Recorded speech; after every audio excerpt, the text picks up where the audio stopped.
ये भगवान की भक्ति और माया दो पक्ष हैं, दोनों भगवान के। मम माया दुरत्या भगवान ने कहा, और भगवान की भक्ति वो भगवान की प्रिया है, प्रेम लक्षणा भक्ति दोनों भगवान की है।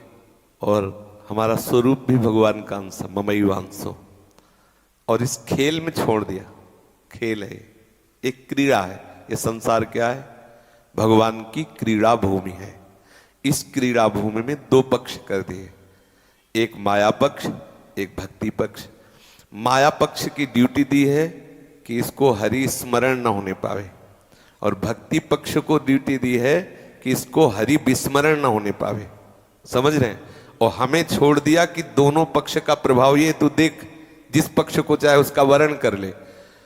अब भक्ति पक्ष में इतने आकर्षण की वृत्ति मुझे नहीं लगी जितने जगत के आकर्षण की वृत्ति लगी, और हम अपने प्रीतम श्री हरि को भूल गए और माया के आकर्षण में इतना फंस गए कि हम ये भूल ही गए कि हम हरि के हैं। और मैं, मोर, तोर, तय, शरीर, भोग, इसमें फंस गए।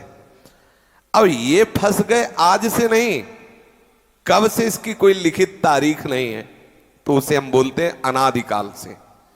अनादिकाल से शरीर संसार में फंस जाने के कारण भक्ति की जब चर्चा सुनते हैं तो उसका प्रभाव हमारे ऊपर नहीं पड़ पा रहा, क्योंकि वो प्रभाव हमारे ऊपर दृढ़ हो गया।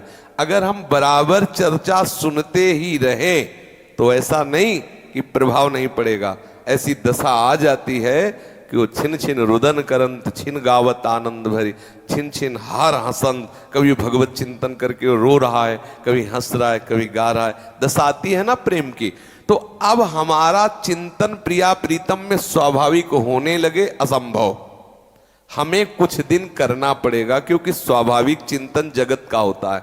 इसीलिए भगवान ने कहा अभ्यास योग युक्तेन चेतसा नान्यगामिना। सामने भगवान खड़े हैं और अर्जुन से कह रहे हैं कि यदि आप ऐसा अभ्यास कर लो कि मेरा चिंतन छूटे ना, तो पुरुषम शाश्वतम दिव्यम याति पार्थानुचिंतित, तो दिव्य परम पुरुष परमात्मा को तुम्हें साक्षात्कार हो जाएगा। समझो, सामने प्रभु खड़े हैं, लेकिन कह रहे हैं कि तुम अनन्य चिंतन करो, मेरा अखंड चिंतन करो। अब इसके लिए हमें अभ्यास करना होगा।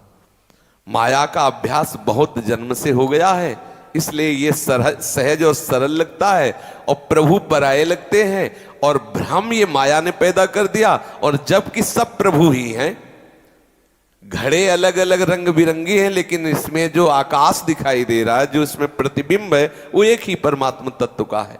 तो जितने ये घड़े हैं, ये सब दिखाई दे रहे स्त्री पुरुषाद, इनमें श्री कृष्ण का प्रकाश सब में समान रूप से है।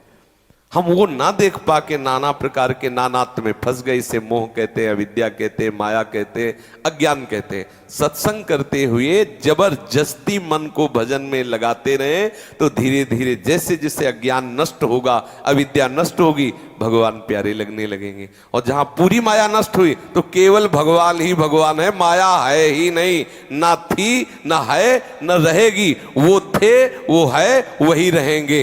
ये बात अनुभव में आ जाएगी। ठीक है ना? उदास, निराश, हताश, ये हमारी डायरी से हट जाना चाहिए। हमें प्रतिपल उत्साहित होकर के दिखाई नहीं दे रहा, लेकिन मुझे भजन करना है।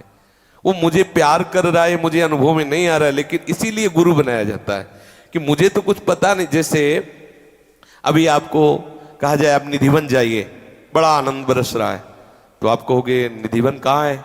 यहीं वृंदावन में है। मुझे पता नहीं, तो मैं ये आदमी देता हूं, चले जाओ।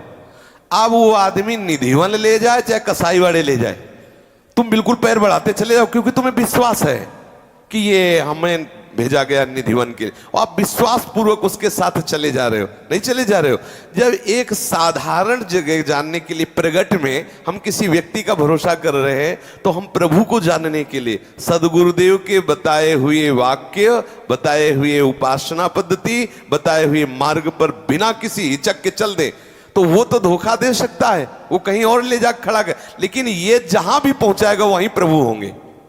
ये जहां भी पहुंच जाएगा वहीं निकुंज हो जाएगा। ये जहां भी पहुंचाएगा वही, क्योंकि वो सर्वत्र सच्चिदानंद में तत्व विराजमान, जिसके लिए आपने कदम बढ़ाया है। अगर बीच वाला धोखा भी करे तो सामने वाला धोखा नहीं होने देगा, क्योंकि सत्य सच्चिदानंद साक्षी है, वो आपको अनुभव करा देगा। और मुझे तो लगता है कि प्रभु सबको ही अनुभव कराते कि मैं हूं। डॉक्टर भजन नहीं करता, लेकिन वो जब आप उससे ज्यादा जोर करो कि ऑपरेशन सफल हो जाना चाहिए, तो वो भी कहता है कि प्रयास हमारा सफल तो भगवान करें। नहीं, वो भजन नहीं करता, वो भगवान की आराधना नहीं करता, लेकिन उसको भी पता है कोई सत्ता, चाहे जितना बड़ा कोई हो, धनी मानी बलवान दंडो दुष्ट गुंडा जो भी कहो, वो भी एक बार समझता है कि कोई है जो हमसे भी परे है, कोई है जो सब पर शासन करने वाला है। तो ऐसे भक्तजनों को अनुभव में ना आवे, ये तो मुझे नहीं लगता, क्योंकि दुष्टों को भी अनुभव में आता कि है कोई, हर प्रयास कर लिया लेकिन मेरी विजय नहीं हो रही, है कोई सत्ता जो मुझे, अब वो समझ नहीं पा रहा बेचारा, लेकिन वो इतना तो जानता है कोई है। तो हमें प्रभु पर दृढ़ विश्वास करना होगा और फिर इस मार्ग में चलना होगा, तो आप सब रहस्य जान जाओगे भगवान के, और फिर इतने प्यारे लगेंगे प्रभु कि आप जी नहीं सकते प्रभु के बिना।